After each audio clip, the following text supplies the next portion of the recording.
Discussion करने लगा हूँ। तो P&L में एक हल्की सी ना ऐसे ही कन्फ्यूजन सी आनी है, वो साइंस की आनी है, तो मैं उस डिस्कशन को छेड़ना नहीं चाह रहा। तो P&L वाले सवाल पे क्वेश्चन मार्क लगा लें, और जब कभी P&L वाले सवाल हम शुरू करेंगे तो इंशाल्लाह उनके अंदर ये डिस्कशन हो जाएगी, जिससे किसी क्लास में sale, cost of sale, PBT, वो सारा। तो इसलिए P&L के सवाल की रिक्वायरमेंट आपने घर में भी नहीं करनी। Do not create any confusion, relax. जब P&L के सवाल खुलेंगे तो वहां देख लेंगे चीजों को। तो साइंस में थोड़ा सा टाइम लग सकता है मुझे समझाने में, इसलिए छोड़े पड़े।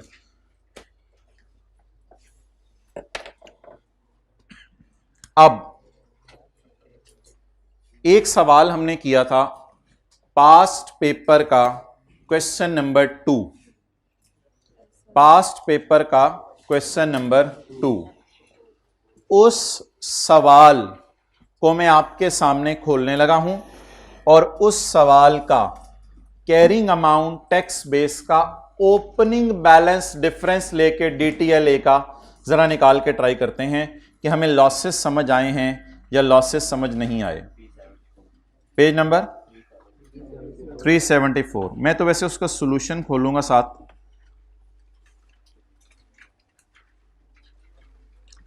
पेज 374,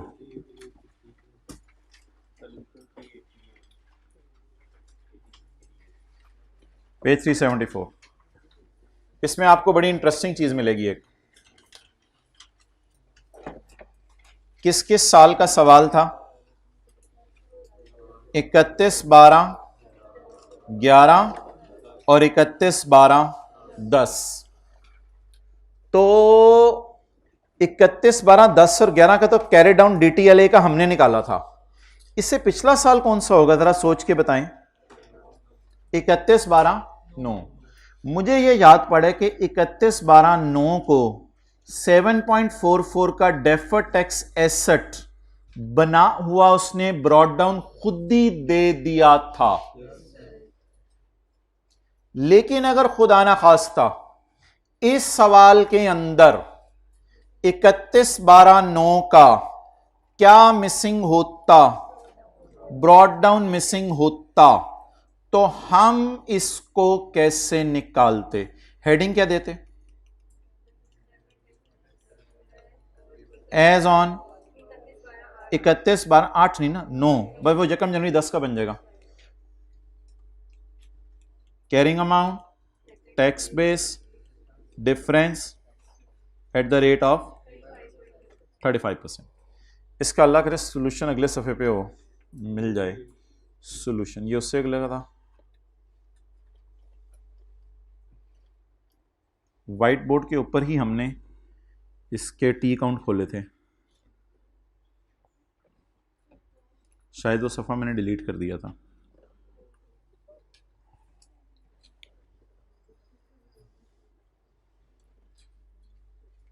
चलें छोड़ें। ब्रॉड डाउन हमने बैलेंसिंग निकाले थे, आप लोग जाके ढूंढें। ब्रॉड डाउन हमने बैलेंसिंग निकाले थे।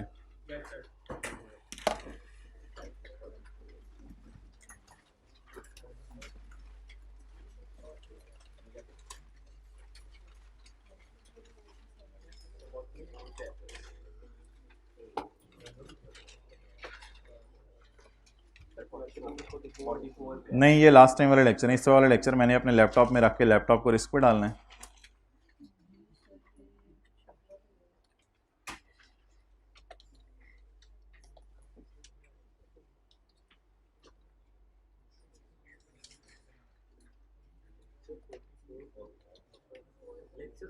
भाइयों ये इस दफा वाला मैंने पिछली दफा वाले लेक्चर खोले में खुदा का खौफ। ओके, अब बताएं जी ब्रॉड डाउन कितना है? 104। ये ब्रॉड डाउन, ये कैरी डाउन, ये कैरी डाउन। ब्रॉड डाउन कितना है? 104। आप लोगों को मिल गया अपने रजिस्टर्स पर? अच्छा, इधर आए भाई, इधर देख लें, अलाइनमेंट अपनी सही कर लें। इधर ब्रॉड डाउन कितना है? 97। चलें जी, बोलें जी PPE का ब्रॉड डाउन यकम जनवरी 10 का, ये 31/12/9 की रात का 10, और टैक्स बेस 97 डिफरेंस 7 का 7 कौन सा टैक्सेबल टेम्परेरी डिफरेंस।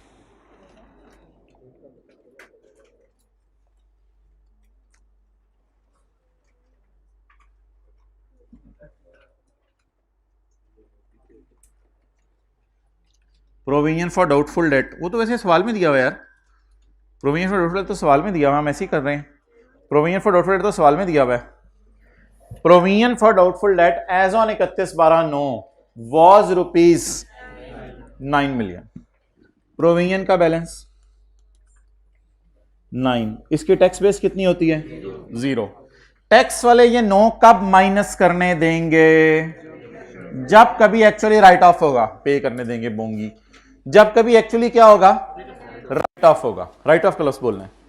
तो डिडक्टेबल इन फ्यूचर अभी भी मैच नहीं करेगा। एक चीज और आएगी, एक चीज और आएगी। द कंपनी हैज पुराने losses up to 31/12/9 amounted to 31/12/9 के साल के एंड पे लॉसेस कितने थे?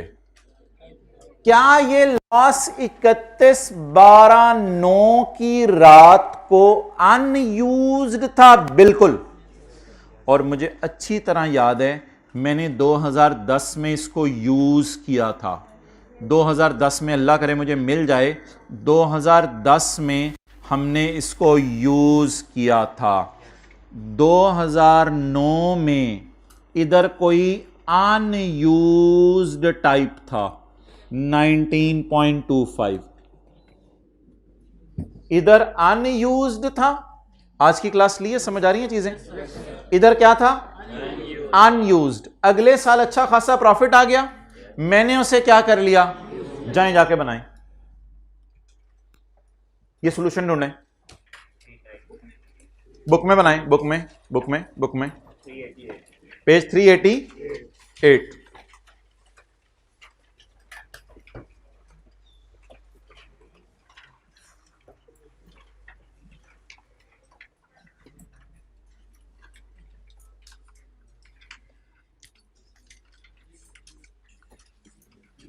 भाईजान एग्जैक्ट इज 30 के आगे लिखना, -19.25।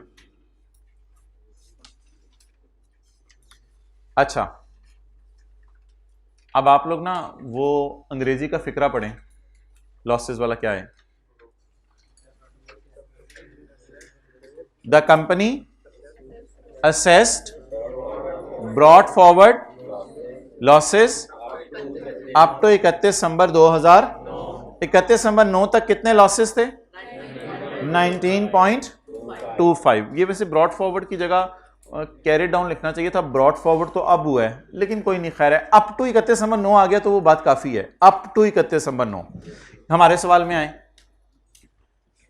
Up to 31/12/2 there were losses of 100 and I am using them here. ये उंगली का इशारा मैं ऐसे करके लेके जाने लगा हूं। Up to 31/12/2 unused losses were, take them in 2002 unused and use them in 2003। unused अगले साल यूज हो गया, unused अगले साल यूज हो गया। आपने डेफर टैक्स की वर्किंग में कब लेके जाना है, जब यूज हुआ या जब अनयूज्ड था? तो 31/12/9 में ये क्या था अनयूज्ड था। इसलिए 31/12/9 की रात को जब मैं डेफर टैक्स की वर्किंग कर रहा हूंगा तो मैं एक चीज सोचूंगा, मैं कहूंगा इंशाल्लाह फ्यूचर में प्रॉफिट आएंगे, तो इन लॉसेस को मैं क्या करूंगा यूज कर लूंगा, इन लॉसेस को यूज कर लूंगा। इसलिए फ्यूचर में क्या मुझे सेविंग की उम्मीद है या नहीं है? है। इसलिए यहां पर, और इस सवाल में एसेट और प्रोविजन के अलावा और कोई तीसरी चीज नहीं थी।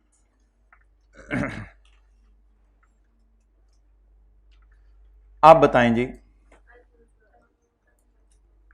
अनयूज्ड लॉसेस मुझे आपने बताने हैं एज ऑन 31/12/9। ऊपर देखा करें, एक एक चीज व्हाइट बोर्ड पे देखा करें। एज ऑन 31/12/9 बताने अनयूज्ड लॉसेस 10 में यूज हो गए हैं। यूज कहां हुआ करेंगे? करंट टैक्स की वर्किंग में। ओ बोलो, यूज कहां हुआ करेंगे? और अनयूज्ड रहे तो कहां जाया करेंगे? डेफर्ड टैक्स की वर्किंग में। अनयूज्ड रहे तो डेफर्ड टैक्स की वर्किंग में जाएंगे, जब यूज होंगे तो करंट टैक्स की वर्किंग में यूज होंगे। इंशाल्लाह ये जो अनयूज्ड हैं 2010 में कोशिश करेंगे सारे के सारे क्या हो जाएं? यूज हो जाएं। कितने हैं अनयूज्ड वैसे? इस पे डायरेक्ट लगाएं रेट, और ना बाहर वाले कॉलम में डायरेक्ट आए 6 पॉइंट क्या डेफर्ड टैक्स एसेट। इसको ना कैरिंग अमाउंट टैक्स बेस के कॉलम से रूट ना कराएं। अब इन दोनों पे अलग अलग रेट लगा दें। 2 पॉइंट क्या, और ये क्या?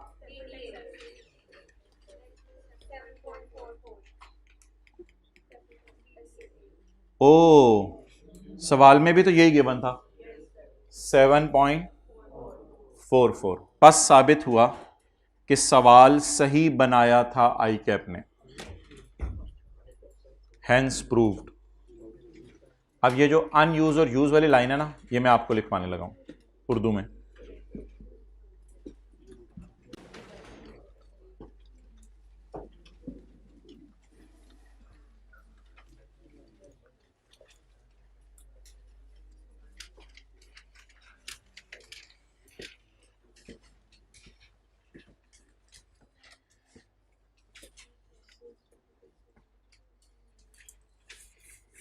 उधर ही रखो कैमरा।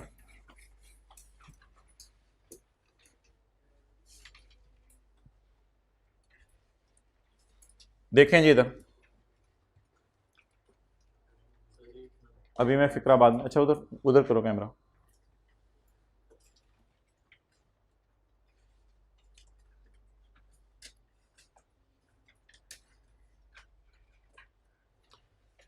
फिक्रे से पहले एग्री कीजिएगा, फिर बाद में लिखिएगा। देखें इधर, अनयूज्ड पर डेफर्ड टैक्स एसेट बनाएंगे इस साल, और अगले साल करंट टैक्स की वर्किंग में इसको यूज करने की कोशिश करेंगे। जरूरी नहीं यूज हो जाए, ये फिक्र आप बार बार बोलें। अनयूज्ड लॉस को डेफर्ड टैक्स एसेट बनाएंगे और अगले साल करंट टैक्स में यूज करने की कोशिश करेंगे, और अगर यूज ना हो सका तो फिर भी अनयूज्ड ही रह जाएगा, तो फिर उसी तरह डेफर्ड टैक्स एसेट बनाएंगे। लिखें जी, अनयूज्ड लॉस 100 रुपए को, साथ साथ फिगर्स लिखें। अनयूज्ड लॉस 100 रुपए को 2002 में, अनयूज्ड लॉस 100 रुपए को 2002 में इसका एसेट बनाएंगे। अनयूज्ड लॉस 100 रुपए को 2002 में, 2002 में इसका एसेट बनाएंगे, डेफर्ड टैक्स एसेट, इसका डेफर्ड टैक्स एसेट बनाएंगे, और 2003 में करंट टैक्स में माइनस करने की कोशिश करेंगे या यूज करने की, और 2003 में करंट टैक्स में यूज करने की कोशिश करेंगे।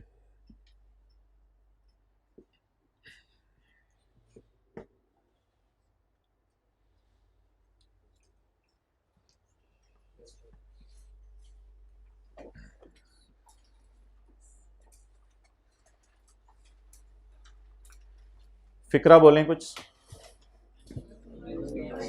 अनयूज्ड 19 के लॉस का, नहीं ऊपर देखें, 2009 में एसेट बनाएंगे डेफर्ड टैक्स, और इसे 2010 की करंट टैक्स की वर्किंग में यूज करने की।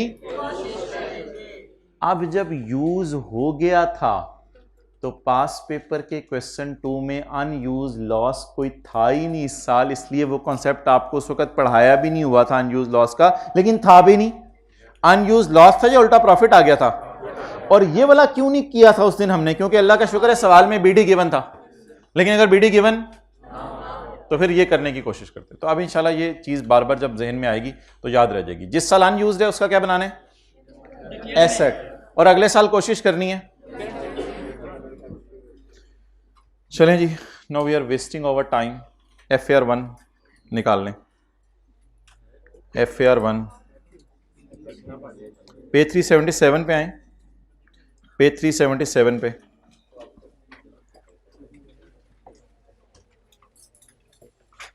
डेप्रिसिएशन की एक खर्च होती है, आपको पता है।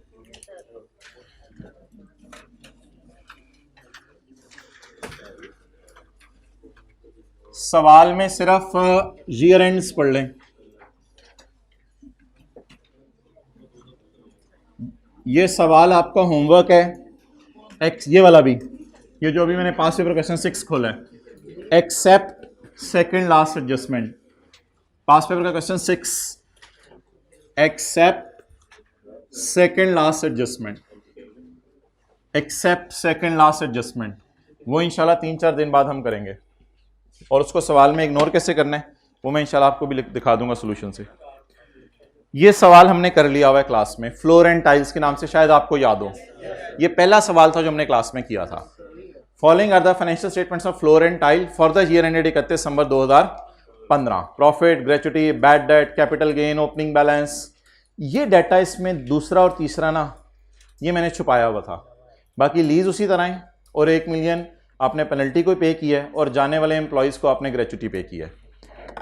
इसका सवाल पे इंपैक्ट नहीं होना 0.7 का, और आपकी इंशाल्लाह रिकॉन्सिलेशन भी मैच कर जानी है। इसलिए 0.7 अगर आप इग्नोर भी कर देंगे घर में तो आपकी फिर भी रिकॉन्सिलेशन मैच करेगी। ये एक होती है पिछले साल की गलती, ये कॉन्सेप्ट अभी हमने नहीं पढ़ा हुआ। अब ऐसा करते हैं कि इस डेटे को सामने रख के FAR1 की क्लास जहन में लाके एसेट अकाउंट बनाते हैं, अकोमोडेशन अकाउंट बनाते हैं, डिस्पोजल अकाउंट बनाते हैं, और अकाउंटिंग वालों की नज़र में भी बना लेते हैं और टैक्स वालों की नज़र में भी। मैं एडजस्टमेंट्स पढ़ने लगा हूं, आपने जो चीज़ें ऑब्जर्व करनी है गौर से, और जब मैं सवाल पूछना शुरू करूंगा तब आपने मुझे बताना है क्या आपने भी वो ऑब्जर्व की। हमारा साल कौन सा है, 15, और एक ही साल का सवाल है।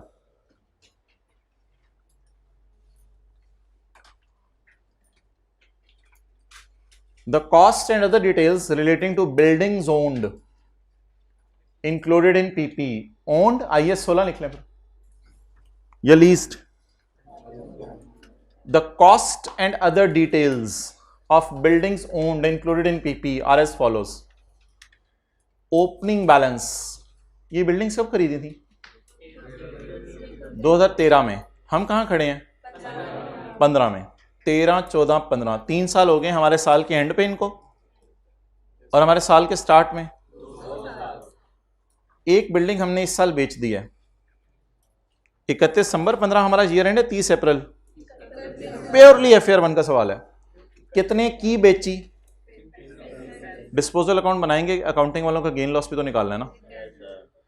एक और हमने कोई परचेज भी की है, वो किस दिन की है, ये पुरानी बेची, फिर कुछ नई बिल्डिंग की जरूरत पड़ी, थोड़े दिनों बाद नई बिल्डिंग खरीद ली।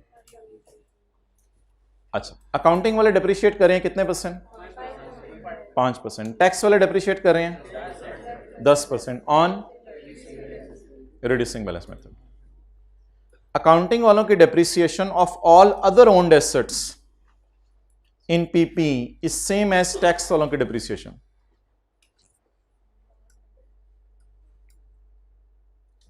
कौन मतलब बताएगा, नहीं कोई सी मुश्किल बात नहीं पूछी मैंने, रिलैक्स मतलब बता दें। एक्सेलेंट। बाकी जो एसेट्स हैं मुझे बताएं, क्या ऑर्गेनाइजेशन के PPE में सिर्फ बिल्डिंग्स होती हैं, प्लांट, फर्नीचर, कंप्यूटर, ये चीजें होंगी। कहते हैं उनका डाटा मैं नहीं दे रहा आपको। हमने कहा यार ये ज्यादती है। कहते नहीं नहीं मैं ज्यादती तो ऐसा नहीं कर सकता, accounting depreciation of all other assets is same as, बाकी कोई एसेट्स हैं तो उनकी अकाउंटिंग और टैक्स का डेप्रिसिएशन सेम है, इसलिए उनमें कोई इख्तलाफ। तो इस लाइन को पेपर में क्या करना था, कुछ अच्छा अच्छा ठीक है करके आगे निकल जाना था। हाँ तो बस ठीक है, ये वो उसने पश्तो में कर दिया, मैंने उर्दू में कर दिया। अब मुझे बताएं यकम, भाईजान ऐसे देख के कैसे बताएंगे आप वाइट शर्ट, मुझे बताएं कि मैंने सारी बिल्डिंग्स कब खरीदी थी? यकम जनवरी 13 को। मुझे यकम जनवरी 15 की बुक वैल्यू चाहिए, बिल्कुल चाहिए, मुझे यकम जनवरी 15 की बुक वैल्यू चाहिए। क्या यकम जनवरी 15 की बुक वैल्यू निकल सकती है?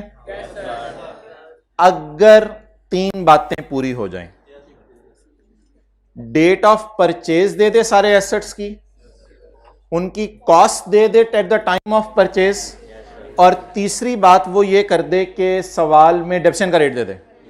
अगर ये डाटा अवेलेबल हो तो मेरे ख्याल से फिर हम ओपनिंग बुक वैल्यू निकाल सकते हैं। इसी तरह टैक्स वालों की भी फिगर्स निकल सकती हैं, अगर कॉस्ट अवेलेबल हो, डेट ऑफ परचेज अवेलेबल हो। क्लियर? तो चलें जी वर्किंग शुरू करते हैं। अब आप मुझे बता दें कि आप घर जाके मेरे ख्याल से करंट टैक्स की वर्किंग को वर्किंग 1 के तौर पे कर लेंगे, ठीक है, और एक सफ़ा तो नोट के लिए चलें छोड़ दिया आपने, वर्किंग 1 के लिए आधा सफ़ा छोड़ दिया, वर्किंग 2 में आप DTL का अकाउंट खोल लेंगे और प्रोविजन फॉर डाउटफुल डेट का अकाउंट खोल लेंगे। तो ये 2 सफ़े हो गए। तीसरे सफ़े से ना वर्किंग नंबर 1 2 3 4 वर्किंग 4 लिख के करना शुरू कर दें। होमवर्क आपका मैं क्लास में करा देता हूं। और बताएं, वर्किंग 4 तीसरे सफ़े से शुरू कर दें। वर्किंग 1 कौन सी होगी? Current tax. वर्किंग 2 दो तीन अकाउंट है वो आप खुद ही खोल लेंगे। वर्किंग 4 शुरू करेंगे।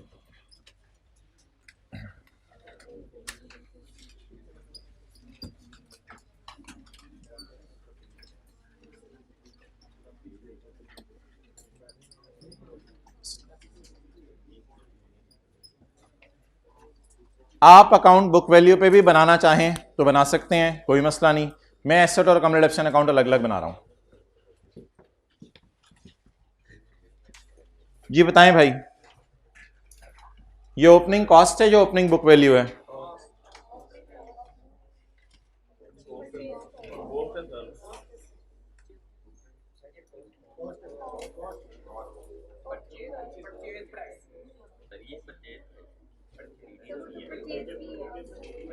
अच्छा, इस सवाल में ना बजाय के आपने जब डाला था तो स्टिल कुछ बच्चे ना तकरीबन 20-30% थोड़ा सा बहस करते हैं आके कि ये हमें ये ओपनिंग बुक वैल्यू लग रही है। डेट ऑफ परचेज, कुछ बच्चे कहते हैं डेट ऑफ परचेज देने का मतलब ये तो नहीं कि ये परचेज प्राइस है, डेट ऑफ परचेज बस उसने वैसे दी हुई है तो ये शायद ओपनिंग बुक वैल्यू है। नहीं भाई, पहली लाइन पढ़ें, the cost and other details. तो अब असल में बात पता है क्या है, ये फिर वो कॉस्ट दे रहे हैं आपको और ये अदर डिटेल्स दे रहा है, इस किस्म की कोई कहानी है। तो ऊपर से मिला के पढ़ेंगे तो फिर बात समझ आएगी। तो कॉस्ट वो मर्जी है, अकाउंट इंशाल्लाह मुझे टाइम मिला तो मैं कॉस्ट अकाउंट दोनों पे अलग अलग बना रहा हूं। अगर आप कहोगे बुक वैल्यू पे भी बना के दिखा दूंगा, अकाउंट जैसे मर्जी बनाए वो कोई मसला नहीं। लेकिन मेरा सवाल यह है कि is it cost or opening book value? It is cost. जी जी बोले। लेकिन डेट ऑफ परचेज देने का मतलब ये तो नहीं कि ये कॉस्ट ऑफ परचेज भी है, हो सकता है ऐसा सवाल में, ठीक है कोई मसला नहीं। बहरहाल ऊपर से जरा ज्यादा वाज़ेह, मुझे ये बात ज्यादा वाज़ेह लग रही है, the cost and other details. आप बता दें जी मैंने सारी बिल्डिंग्स कब खरीदी हैं? यकम जनवरी 13 को। यकम जनवरी 13 को मैंने खरीदी 350 की, यही 31/12/13 को पड़ी होंगी, यही 31/12/14 को पड़ी होंगी। मैं पागल तो नहीं कि 13 से अकाउंट बनाना शुरू करूं, मैं सिर्फ 15 का अकाउंट बनाऊंगा और यही यकम जनवरी 15 की ब्रॉड डाउन हो जाएंगी। ओपनिंग बैलेंस भी लिखा हुआ है उसने, ओपनिंग बैलेंस हमारे साल के लिए लिखा हुआ है उसने। तो बताएं जी, यकम जनवरी 15 ब्रॉड डाउन 350। हमारे साल में ही 2 ट्रांजैक्शंस हुई हैं लकीली।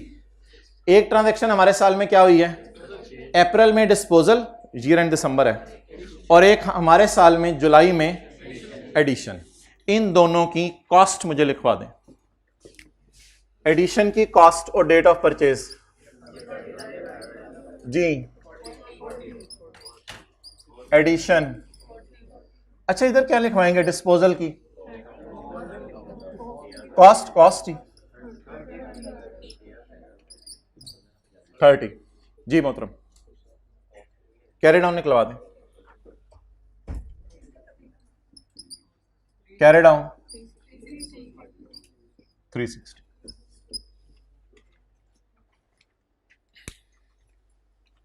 अब बनाते हैं जी अक्यूमुलेटेड डेप्रिसिएशन अकाउंट। किन की नजर में? IFRS। डिस्पोजल अकाउंट भी खोल लें साथ ही, कोई मसला नहीं। Working number 5, working number 6 disposal account किसकी नजर में? IFRS की नजर में, क्योंकि गेन लॉस भी तो निकालना है अकाउंटिंग वालों को। चलें जी, अल्हम्दुलिल्लाह इतना डाटा अवेलेबल है कि अभी मैं यहीं रहूंगा तो मेरा गुजारा चल जाएगा। 350 is the cost of opening. Opening है सर, साल के शुरू में बिल्डिंग 350 की है। मुझे बताएं, 1 जनवरी 15 को मैं खड़ा हूं, जबानी याद है आपको कि किस दिन मैंने खरीदी थी सारी बिल्डिंग्स?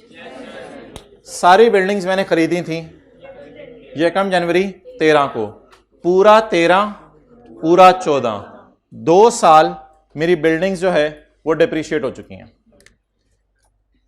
कॉस्ट पकड़ें,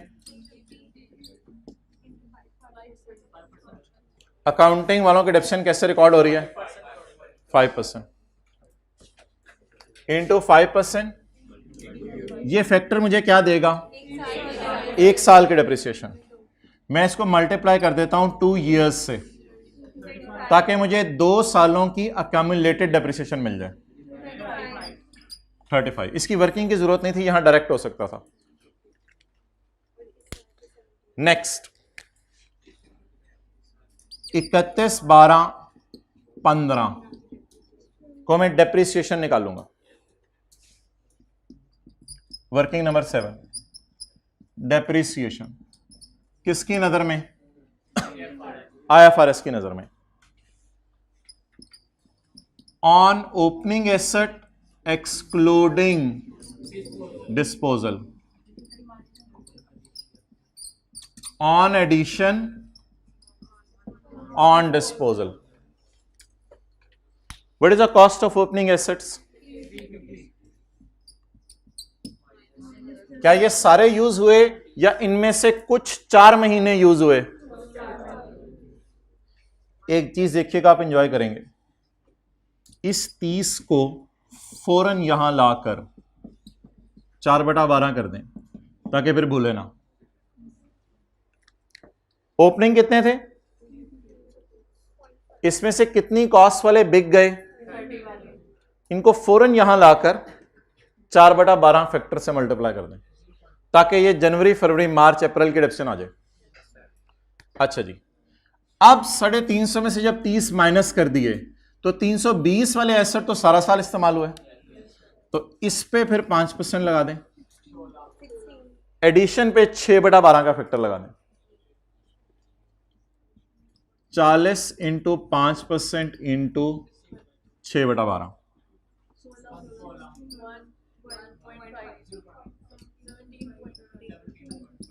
17.5। चलें जी, 2 मिनट दे रहा हूं जहां तक नोट करना।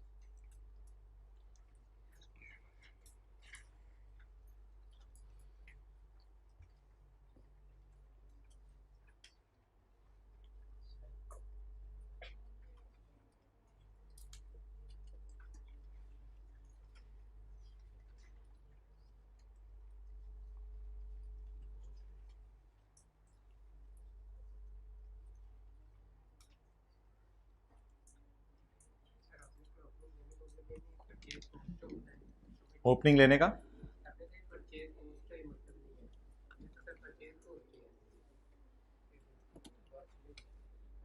इधर देखें, मैंने बस ये पूछा था कि ये ओपनिंग कॉस्ट है या ओपनिंग बुक वैल्यू है, कुछ बच्चों को कन्फ्यूजन आती है।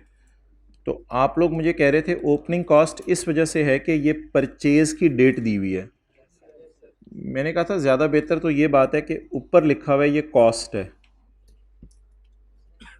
उसने कॉस्ट ऑफ परचेज तो नहीं लिखी हुई, डेट ऑफ परचेज लिखी हुई है। मुझे तो इस वजह से ज़रा ज़्यादा ये लग रहा है कि ऊपर कॉस्ट का लफ्ज़ उसने लिख दिया तो ये कॉस्ट का डेटा है। ओपनिंग बैलेंस तो कॉस्ट के लिए भी लफ्ज़ यूज़ होता है मेरे ख्याल से, ओपनिंग बैलेंस तो WDV के लिए भी लफ्ज़ यूज़ होता है। अच्छा, बहरहाल एक मज़े की और इंटरेस्टिंग बात सुने, जिस बंदे बेचारे ने इसको ओपनिंग WDV एज्यूम कर लिया होगा, उसके पूरे सवाल के अंदर जो है वो 17 में से 16 या 16.5 नंबर आगे होंगे। भाई एक फिगर गलत यूज़ की ना, आगे एडिशन डिस्पोजल डेप्शन मुझे पता है सब गलत हुई होंगी, बट इसी को तो कहते हैं गलती कैरी फॉरवर्ड नहीं होती। ओके, डिस्पोजल के डेप्शन निकालें जी, डिस्पोजल के डेप्रिसिएशन। ओहो, डिस्पोजल की तो रेट ऑफ परचेज दी नहीं, सारी बिल्डिंग्स ही हमने कब खरीदी हुई हैं? 1 जनवरी 13 को। तो जो हमारे साल बिल्डिंग बिकी है 30 अप्रैल को, ये 2013 पूरा, 14 पूरा और 15 में 4 महीने इस्तेमाल हुआ होगा। जी बोलें, कॉस्ट 30, ये फैक्टर क्या देगा? 1 साल की डेप्रिसिएशन। हमारा एसेट 13 में पूरा इस्तेमाल हुआ है, 14 में पूरा इस्तेमाल हुआ है और 15 में 4 महीने, पूरा साल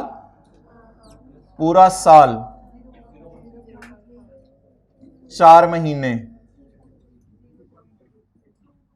इस तरह करते हैं इसको, 0.33 आ रहा है, फिर इसको 4 दफा लिख लें जरा ज्यादा अच्छा हो जाएगा। हमारा एसेट 2.3333 ईयर यूज हुआ है।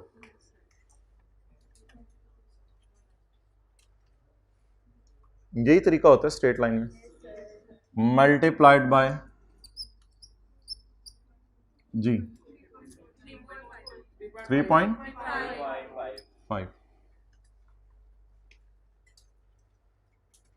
ये जरा याद रखिएगा,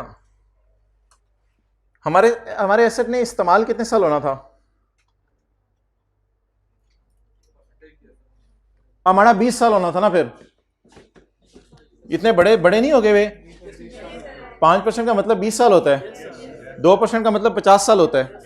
अब आप लोग तो ऐसी बातें ना करें, ये तो PSC वाले बच्चे को भी पता है। 5% का क्या मतलब है? एसेट ने इस्तेमाल कितने साल होने हैं? 20 साल इस्तेमाल होने। 10% तो 10 साल। 2% अगर डेप्रिशिएट करे हर साल 50 साल। इसको 5% मीन्स कितने साल इस्तेमाल होने? वो तो वैसे ही मैंने आपसे पूछ लिया, कितने साल इस्तेमाल होने एसेट ने? 20 साल। अगर एसेट ने 20 साल इस्तेमाल होने, तो मैं ये पूछ रहा हूं कि 30 जरा 5%, ये तो 1 साल की डेप्शन निकली है, 20 साल कितनी निकली? मैंने 20 साल में से कितने साल इस्तेमाल कर लिया? मैंने पूरा 13 में इस्तेमाल किया, पूरा 14 में। और काश ये 3/12 होता था कि 0.25 अच्छा दिखने में लगता, लेकिन क्या करूं, 4/12 है। तो ये एसेट इस्तेमाल हुआ है इतने साल। और देखें 20 साल वाली चीज अगर 2 साल 0.333 इस्तेमाल हो, तो बेचारी सिर्फ 30 में से 3.5 भी डेप्रिशिएट हुई थी कि एसेट हमारा बिक गया। Carry down 49। अच्छा, डिस्पोजल अकाउंट तो फर्क करा दें साथ ही। डिस्पोजल अकाउंट में कॉस्ट, अक्यूमुलेटेड डेप्रिसिएशन 3.5, कैश इधर आ रहे हैं, इधर आ रहे हैं 8 पॉइंट क्या गेन आ गया।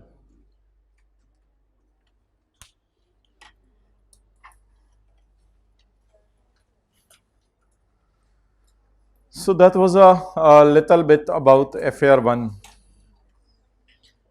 बीवी बता दें, बीवी खींच लें तस्वीर, बीवी बता दें। कैरिंग अमाउंट टैक्स बेस तो नहीं है, ये कैरिंग अमाउंट हो जाएगी। उल्टाना क्या क्या है? ओए उल्टाना क्या क्या है? 311 कौन बोल रहा था? उल्टाना क्या है? अकाउंटिंग डेप्रिसिएशन उल्टानी है 17.5 की, एड बैक अकाउंटिंग डेप्रिसिएशन, और गेन उल्टाना है, गेन लेस कर देंगे। ये सारी आईएफआरएस की चीजें हैं, करंट टैक्स में सब उल्टाना है। ओके, अब मुझे फिर कल हमाद याद करा देना, मैं एसेट अकाउंट बुक वैल्यू पे बना के दिखा दूंगा फिर टाइम हुआ तो। मैंने तो एसेट और अकाउंट कम्युलेशन अकाउंट अलग अलग बनाया है, ट्राई कर लीजिएगा एसेट अकाउंट बुक वैल्यू पे बना के। तो कैरी डाउन आपका फिर इसी के बराबर आना चाहिए 369। कुछ खुद भी एफर्ट करें। अच्छा, मोटिवेटिंग स्टोरी तो आज आपको मैंने सुना दी है। 5 पेपरों के लिए लोग टाइम निकाल सकते हैं, तो आपको तो 3 के लिए निकाल रहे हैं। अच्छा, आप मुझे ये बताएं कि टैक्स वालों के लिए मैं पहला अकाउंट कौन सा ओपन करूं। अब मैं टैक्स वालों की डिस्कशन शुरू करने लगा हूं। टैक्स वालों के लिए पहला अकाउंट कौन सा ओपन करूं? नहीं माँ ऐसे ब्रैकेट में लिख दीजिएगा। ये एसेट अकाउंट तो चला लेना यार, वही, अब टाइम तो ना मेरा दाया करवाएं। एसेट अकाउंट वही चला लें, लेकिन कौन सा अकाउंट आप खोल लूं? अकामुलेटेड।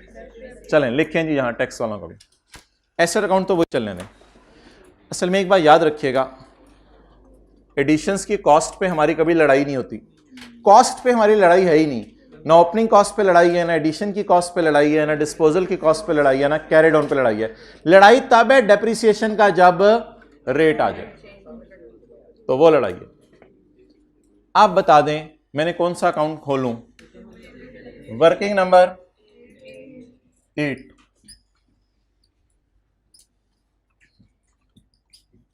Account depreciation account. क्या क्या चीजें आनी है? बीडी, और क्या आनी है? डेप्रिसिएशन, और क्या आना है? डिस्पोजल, और क्या आना है? Carry down. किन की नजर में? टैक्स वालों की नजर में। अब ये तीनों फिगर्स आपको तिगनी का नाच नचाएंगी।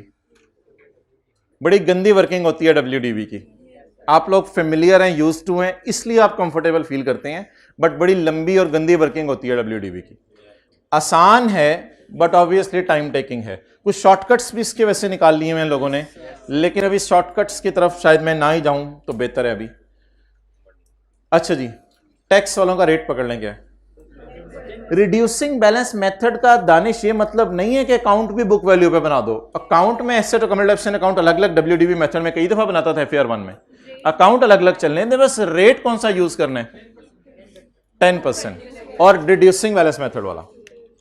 तो वर्किंग नंबर 9, मुझे बताएं ओपनिंग अकामुलेटेड डेप्रिसिएशन।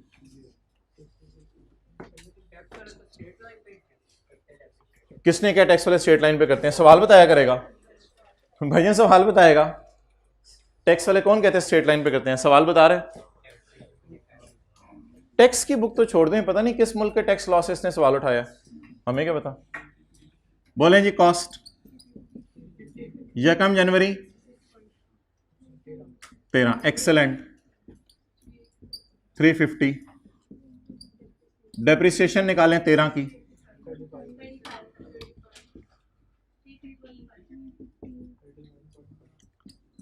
डेप्रिसिएशन निकालें 14 की,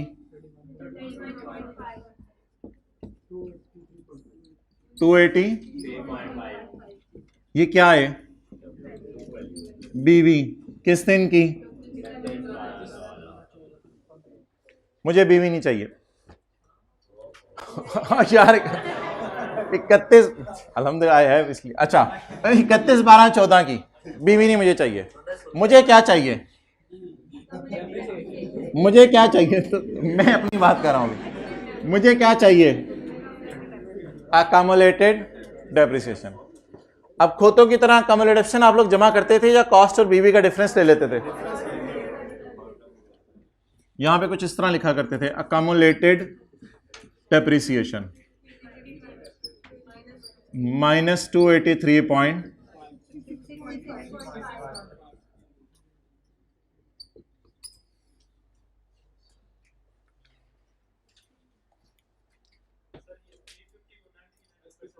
हाँ हाँ 350 इंटू 90% इंटू 90%, डायरेक्ट ये जवाब आ जाएगा। बिल्कुल कर सकते हैं। मैंने एक फिक्रा बोला था, मैं शॉर्टकट्स की तरफ नहीं जा रहा अभी।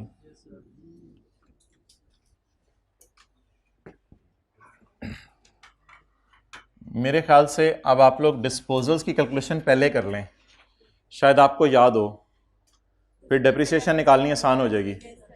डिस्पोजल की कैलकुलेशन पहले कर लें, फिर डेप्रिसिएशन निकालनी आसान हो जाएगी, क्योंकि डेप्रिसिएशन में एक चीज़ माइनस करनी होती है, opening book value of disposals. कोई मुँह ला दिया करें, मुझे लगता है मैं एफएससी वालों से बात कर रहा हूँ, मैं तो FR1 वालों से बात कर रहा हूँ। अच्छा, तो वर्किंग नंबर 10, वर्किंग करने के लिए बंदा नहीं लेके जाना, आप लोगों ने ही करनी है, 5-5 पेपर पास करने वाले भी हैं। वर्किंग नंबर 10, हमें ताने दे दे मार दें। अच्छा, डिस्पोजल की अकामुलेटेड डेप्रिसिएशन, वो एक होता वर्क शुरू करें। कॉस्ट नहीं 350 नहीं 30, डेप्रिसिएशन निकालें 13 की, डेप्रिसिएशन 14 की,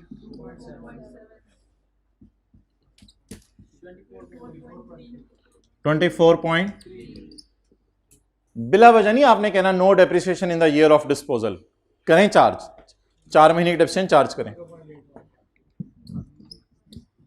डेप्रिसिएशन 15 की,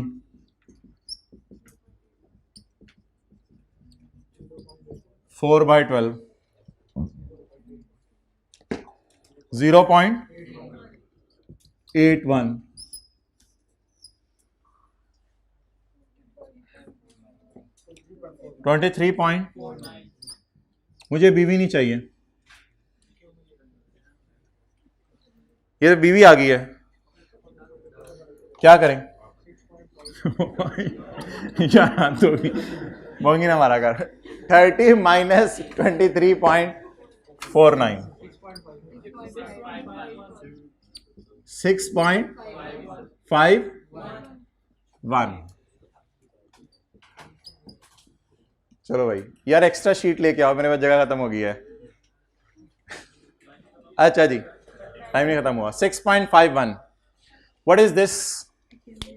2 साल, इसका एक और तरीका भी है, 3 रुपए जमा 2.7 जमा 0.81, 6.51, 2 साल में और 4 महीने में इतना हमारा एसेट डेप्रिशिएट कर गया। अब क्या निकालनी है? डेप्रिसिएशन। वर्किंग नंबर किन की नजर में? टैक्स वालों की नहीं प्लीज। ओपनिंग बीवी किन की? ऑल एसेट्स माइनस ओपनिंग बीवी, इसके बाद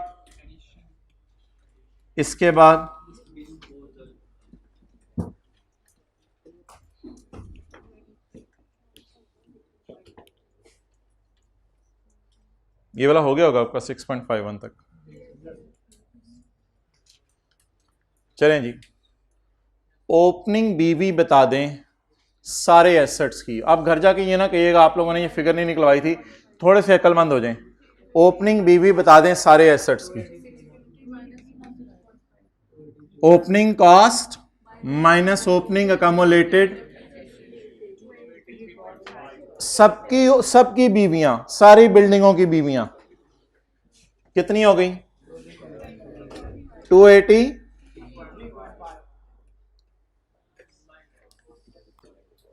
अगर बिल्डिंग चली गई तो उसकी बीवी भी साथ भेज दें। एक बिल्डिंग बिक गई, जो बिल्डिंग बिकी उसकी कौन सी बीवी, ये वाली बीवी, ये वाली बीवी, ये वाली बीवी, ये वाली बीवी, ये वाली बीवी। ये इंपॉर्टेंट कॉन्सेप्ट होता था FAR 1 में, जो टीचर को समझाने में 15-16 मिनट लग जाते थे और हमने सेकंडों में फारग कर दिया। अगर सबकी ओपनिंग बीवी हैं तो बिकी विकी भी, बीवियों को तो मैच होना चाहिए ना, सबकी ओपनिंग बीवियां तो बिकी विकी भी ओपनिंग बीवियां।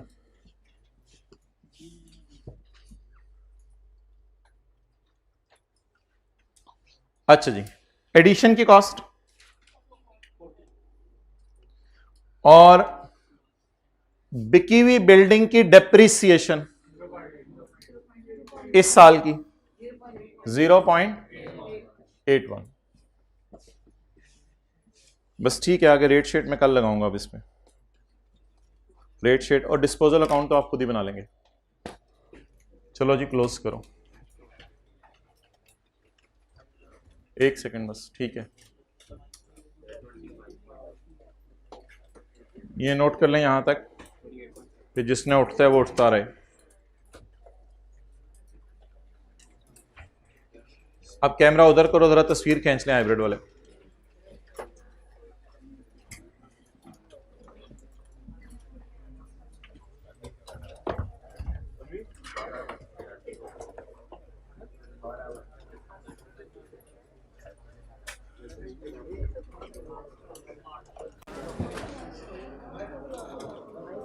कल मेरे आने से पहले ये किसी अच्छी राइटिंग वाले से बनवा या बना, फॉन्ट साइज बड़ा रख के, सिर्फ आखिरी 2 वर्किंग्स। 2 सवाल होमवर्क में हो गए, पास पेपर क्वेश्चन 6 और वो छोटा सा सवाल क्वेश्चन 25। हाँ, टेस्ट का क्वेश्चन 2 डिस्कस होगा 150 पे। टेस्ट तो सैटरडे को आ रहे हैं, मंडे को IS 12। हाँ जी।